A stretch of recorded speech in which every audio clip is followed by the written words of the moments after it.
তো বন্ধুরা, কদিন ধরে আমাদের এখানে শুরু হয়েছে প্রচণ্ড বৃষ্টি। সকাল থেকে রাত অবধি, সারা রাতই, রাত অবধি বলছি কেন, সারা রাত ধরেই শুধু বৃষ্টি আর বৃষ্টি। বৃষ্টি তো ভীষণ ভালো লাগে, সেটা বড় কথা না, কিন্তু বৃষ্টির মধ্যে যখন বাইরে কাজ করতে বেরোতে হয়, বাইরে বেরোতে হয়, তখন খুব সমস্যা হয়ে যায়। তো আজকে তো আমি আর মনোজ বাজার করে পুরো দুজন ভিজে বাড়ি ঢুকেছি। কিছু করার ছিল না আর কি।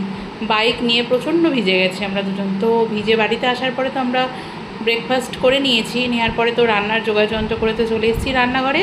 আর এদিকে বসিয়ে দিয়েছিলাম একটু মুগের ডাল সেদ্ধ, আর ভাতটা রেডি করে রেখে দিয়েছিলাম।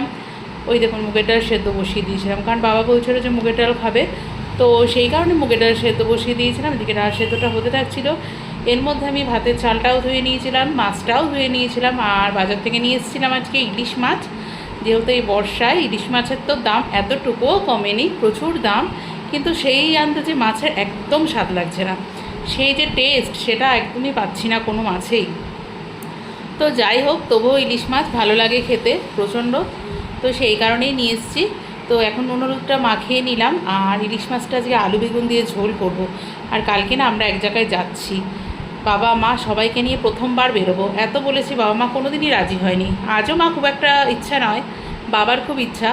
তো আরও অনেকে যাচ্ছে আমার সাথে, আমার দাদা বৌদি, আমার দিদি, আমার পিসির ছেলে, ছেলের বউ, পিসির মেয়ে, আমরা সবাই মিলে কালকে যাচ্ছি। ওর জন্য মনটা একটু খুশি খুশি আছে, আবার শরীরটা ভালো না খুব একটা, সেটা নিয়েও মনটা আবার খারাপ লাগছে।